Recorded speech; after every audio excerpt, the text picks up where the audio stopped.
Sendpulse propose 4 types de formulaires d'abonnement multicanaux que vous pouvez placer sur les pages de votre site Web et collecter une base d'abonnés. Ces formulaires sont les suivants. Formulaire intégré, utilisé pour ajouter un formulaire d'abonnement à l'endroit le plus pratique de votre site Web. Fenêtre contextuelle, vous permet de créer une fenêtre contextuelle qui s'affichera à l'intention de l'utilisateur au bout d'un certain temps après sa visite sur votre site Web. Formulaire flottant, s'affiche au même endroit, même lorsque l'utilisateur fait défiler la page. Forme fixe, montée dans l'entête, dans la colonne de gauche-droite ou dans le pied de page du site. Dans ce tutoriel, nous allons vous montrer comment configurer un formulaire intégré et l'ajouter à votre site Web. Allez dans la section Email, Formulaire d'abonnement, et cliquez sur Créer un formulaire d'abonnement. Sélectionnez le type de formulaire. Sélectionnez ensuite la liste d'envois auxquels les données du formulaire d'abonnement seront envoyées. Vous pouvez choisir la liste d'envois existante ou en créer une nouvelle. Si nécessaire, vous pouvez sélectionner plusieurs listes d'envois. Cliquez sur Aller au constructeur. Dans l'espace de travail du constructeur, vous verrez un modèle de formulaire d'abonnement modifiable et un message vous demandant d'ajouter le domaine du site Web où le formulaire sera hébergé. Cliquez sur le message et ajoutez le domaine dans les paramètres. Dans le coin supérieur gauche du constructeur, il y a une icône d'ajout rapide de champ. Elle contient les éléments les plus courants qui sont requis lors de la création d'un formulaire. Nom, téléphone, adresse, date, URL, déjà abonné. Cliquez avec le bouton gauche de la souris sur l'élément requis et faites-le glisser vers le formulaire. Vous trouverez également sur la gauche d'autres éléments que vous pouvez ajouter. Si vous cliquez sur un élément du formulaire, l'onglet Éléments s'ouvrira à droite pour le configurer. Par exemple, pour un champ de nom, vous pouvez modifier l'étiquette du champ, le texte d'espace réservé, sélectionner une variable de la liste d'envoi pour y enregistrer les données, et si nécessaire, rendre le champ obligatoire afin que les données du formulaire ne soient pas envoyées tant que l'utilisateur ne l'a pas complètement rempli. Pour ajouter un contact au CRM, allez dans Options du formulaire, Données et types de formulaire, et activez l'option Hide Subscribers to CRM. Vous aurez la possibilité de sélectionner une variable de contact dans le CRM où les informations de l'abonné seront sauvegardées. L'élément « Case à cocher » sera utile lors de la création d'un formulaire d'abonnement dans lequel vous proposez un choix de plusieurs options à partir d'une liste. Par exemple, lorsqu'il s'inscrit à un abonnement, l'utilisateur peut indiquer ce qu'il souhaite recevoir de votre entreprise, des nouvelles, des réductions, des invitations à des événements, etc. Si la case est cochée, oui, est envoyée au service. Si elle ne l'est pas, non, est envoyée. Les informations reçues sont stockées dans la variable que vous avez associée à cette case à cocher. Vous pouvez sélectionner une variable prédéfinie ou en ajouter une nouvelle.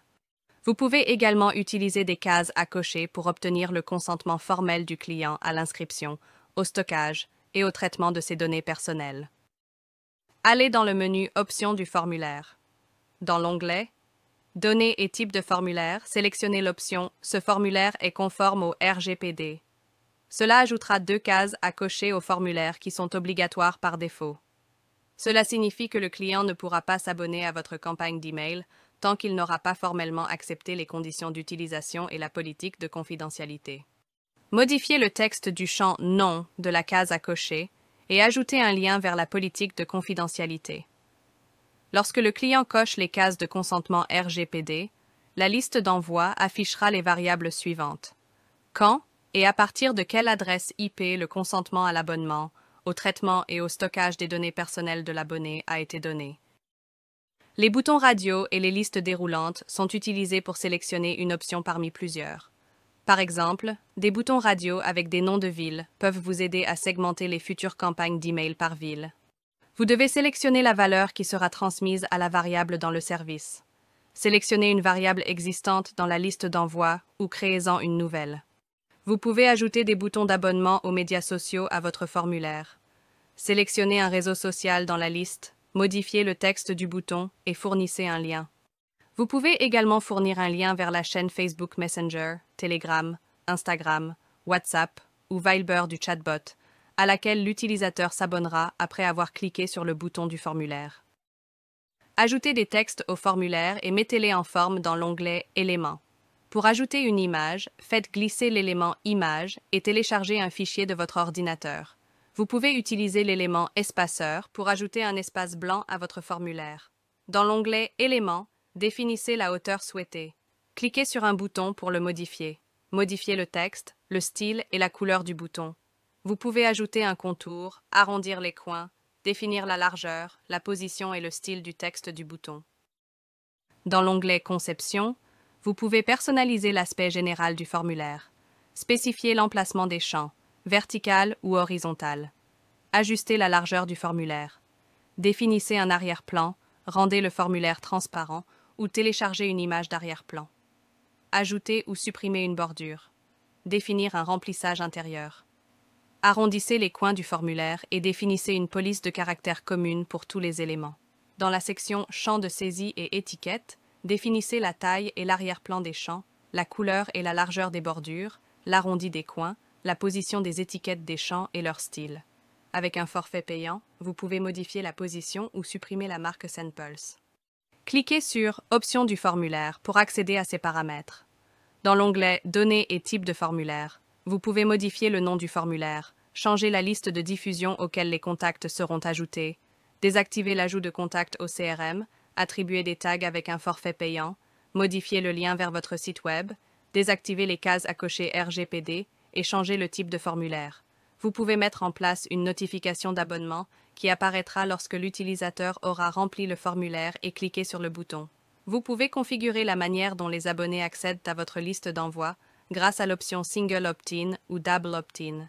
Le type d'abonnement Single Opt-in est sélectionné par défaut pour les utilisateurs de SendPulse. Les contacts seront ajoutés à votre liste dès qu'ils auront rempli le formulaire et cliqué sur le bouton Confirmer sur votre site web. Si le type d'abonnement Double Opt-in est activé, les prospects ne seront ajoutés à votre liste d'envoi qu'après avoir confirmé à nouveau leur abonnement dans un email envoyé à l'adresse email spécifiée. Le Double Opt-in empêche les adresses électroniques non valides d'entrer dans votre base de données et aide vos prochains emails à passer à travers les filtres anti-spam. Pour activer ce paramètre, activez le bouton à bascule dans l'onglet Opt-in Settings. Pour l'adresse de l'expéditeur de l'email de confirmation dans le formulaire d'abonnement, vous devez spécifier le domaine de votre entreprise. Par exemple, si votre nom de domaine est mycompany.com, l'adresse de votre entreprise pourrait être yourname@mycompany.com. Ceci est important pour passer les filtres anti-spam et pour l'identification de l'expéditeur. Dans la section Page de confirmation, vous pouvez spécifier la page vers laquelle le nouvel abonné sera redirigé après avoir cliqué sur le bouton de confirmation dans l'email. Choisissez parmi les options suivantes: rediriger vers ma propre page de remerciement ou afficher la page de remerciement par défaut. Si vous redirigez l'abonné vers votre site web, indiquez un lien. Dans la section Analyse et statistiques, vous pouvez activer le suivi des abonnements de votre site web à Google Analytics et activer la collecte de tags supplémentaires. Cliquez sur Appliquer les modifications. Une fois que vous avez tout configuré, cliquez sur Enregistrer et obtenir le code. La fenêtre Code à coller sur votre site s'ouvre. Copiez le code. Il doit être inséré dans le code source de votre site web entre les tags Body. Si vous avez un site WordPress, vous pouvez ajouter un formulaire d'inscription en utilisant le plugin SendPulse Email pour WordPress. Vous trouverez un lien vers ce plugin dans la documentation de ce tutoriel. Une autre façon d'insérer le code du formulaire sur votre site web est d'utiliser Google Tag Manager.